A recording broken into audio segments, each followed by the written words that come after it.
అయ్యో sir sir నలిపింది పిసికించారు sorry రా. Sorry తర్వాత ముందా గదో సీన్ చూడండి. చనమి అమ్మాయి అల్లుడు కలిసి ఉంటే చూడమంటావా? కళ్ళు పేలిపోతాయి.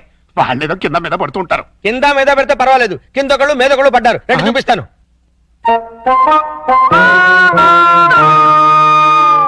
చూసారా, గుర్రాన్ని బార్ దాకా తీసుకెళ్ళగలగాని బీరు తాగించలేం కదా. నేను తాగిస్తా. ఎలా తాగిస్తారండి? ఓరి నా పుచ్చు లవంగం, ఆ.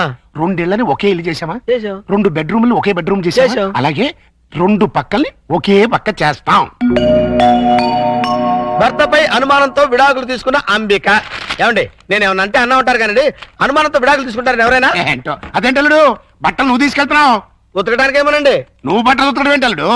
ఏ నువ్వు ఉతుకుతావా? నువ్వు నేను ఉతకడం ఏంటి? ఇంట్లో లేడీస్ లేరు? లేడీసా? అదేనండి మీ మిస్సెస్ గారు. అదే పప్పి మమ్మీ గారు. ఏంటమ్మా ఈ అన్యాయం? కాఫీ ఇవ్వడం అన్యాయం ఏమిటి? కాఫీ ఇవ్వడం కాదు, అల్లుడు గారి చేతికి బకెట్ ఇవ్వడం. ఇంటికి వెళ్ళాలి వాషింగ్ మిషన్ అన్నారు. నువ్వు అల్లుడు గారి చేతి బట్టలు ఉతికిస్తే పప్పి బబ్లు ఏమనుకుంటారు? అంటే మీ ఉద్దేశం ఏమిటి? రండి పిల్లలు, రండి, రండి. రండి. ఇప్పుడు చెప్పమ్మా. ఇందాక ఏదో చెప్పావా? చెప్పమ్మా చెప్పు. అది నేను వద్దన్నా కూడా వినిపించుకోకుండా ఆయన ఉతుకుతానంటారు ప్రతిసారి కదండి.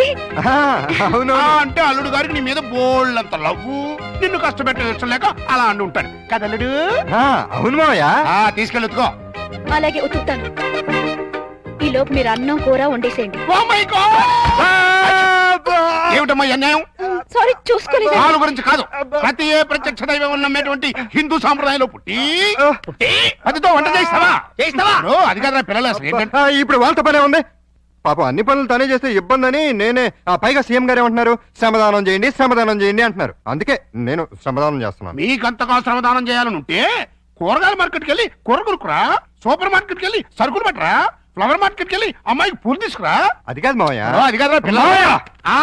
నేను మార్కెట్కి వెళ్ళి కూరగాయలు తీసుకొస్తాను. ఏమే ఈ లోపల నువ్వు బట్టలు ఉతుకు. అలాగేనండి. ఆహా, మీ హెడ్ కి హ్యాట్స్ ఆఫ్ గురువు గారు. థ్యాంక్స్. దొండకాయ వేపుడు, బెండకాయ పులుసు. మీకు ఇష్టం లేనివి ఇవి రెండేగా? అవునవును, ఈ 2 అంటే నాకు చాలా ఇష్టం. అందుకే వండాను. బాగా తినండి. తిన